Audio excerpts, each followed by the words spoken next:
Hello everyone. So as I said in my profile, I used to work for Alibaba, and today this short video I will just explain about the interview process and then what I did there and how it is like working at Alibaba and why I left. So quick story. So I'm actually from Hangzhou, China, which is where the headquarters of Alibaba is. And what I did there was I was a legal associate, which is an entry-level job at Alibaba for almost 6 months. It took me a month or two for the whole interview process. And so for those who are not familiar with this company, just think it as Chinese Google. Even though the business they were doing are a little bit different, it's more like Amazon, but actually the design of Alibaba campus, the headquarters, it's not exactly, but it's very similar to Google campus. Yeah, it's just I think it's a fun fact for you guys to know about. And then I didn't really work there for a long time because I went to grad school in Colombia right after. So I guess I'll just share something from my own perspective. Hope that helps. In general, it was one of the best experiences that I've ever had in my life. I really enjoying working there, and I think it's not the job itself. I mean, the job itself taught me a lot of great things, like about different work ethics and how to be professional and how to communicate with different people. The section or division I work was specifically focusing on intellectual property and trade disputes on Tmall and Taobao platform. It taught me a lot of things about legal law and everything, how it works. So for me, I'm actually a local person, so I felt really comfortable working there because I speak the dialect. Sometimes it actually reduced that barrier talking to different people. I felt this is one of my advantages. And then I also realized that, the opportunities are all there. It's just how proactive you are to grab that opportunity and how sensitive you are to sense, there is an opportunity and I have to go get it. And I think you just have to practice this sense that to make sure it's in your radar all the time to really receive all those opportunities.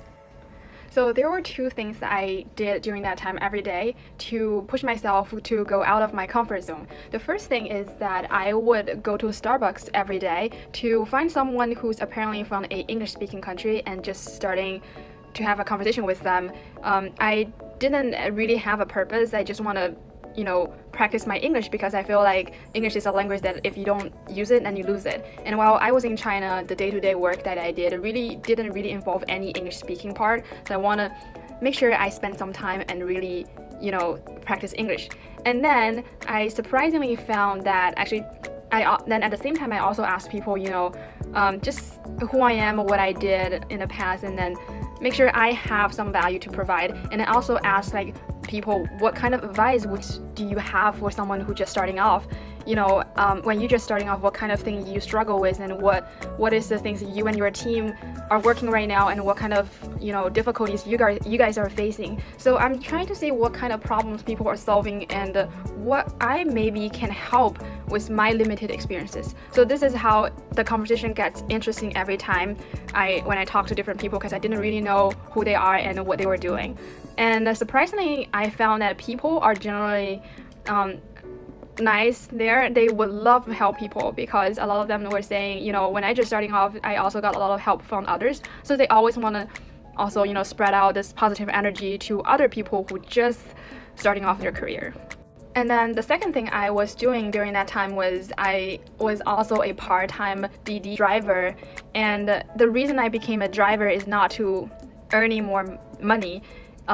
It's just I want to know more about people and what they were doing in either Alibaba or Haichuangyuan, which is another very big tech incubator right across Alibaba. So I will give a ride to people who work either at Alibaba or Haichuangyuan and then really talk to them. So I get to talk to a lot of people who has been working there for 5, 6, 7 years or decades, and I've also talked to people who just moved to Hangzhou, who just starting off their job in Alibaba for maybe a month or 3 months, and I got to ask very interesting questions to them.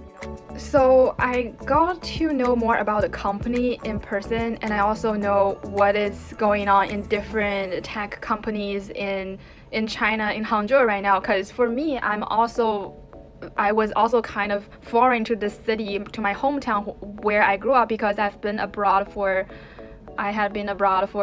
4.5 years at that time. So I was really surprised how much Hangzhou has developed during those years I was absent. And it's just, so those two examples that I did every day like really helped me to learn a lot of things that I would never expected to if I didn't push myself out of my comfort zone. So I felt just being proactive is really important during this process when you're just starting off. Alright, so wrapping up, I think the main thing I want to talk about in this video is the importance of being self-aware and proactive, and really know what you can offer, what is your value, and then knowing that people are generally nice and they would love to help the best way they can, but you have to be very clear about what you want so people can be a better help. And also, I hope you guys can learn a little bit from my own example how I optimize my experience working at a big company or big platform, even though the things you are doing day to day are not that fancy, but you have to know it is also something important. So you have to know your importance, and then just I really enjoy working there, and I was not really. So that's all for today, and I hope you guys really learned something. And here are what you can keep in touch with me. I have two Instagram social handles, one for personal, which is the Christine Tsai. And this one I will post a lot about my personal study, the books I read, a lot of things about relationship, which is also a topic I'm interested into. So I'll share a lot of like personal notes and then stuff I think would help people learn and grow.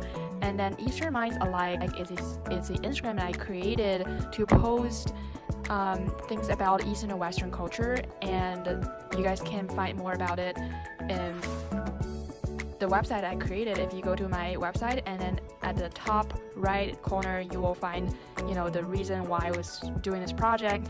And then you can also find me on Twitter, which is CAI0901, and then you can also find me on YouTube.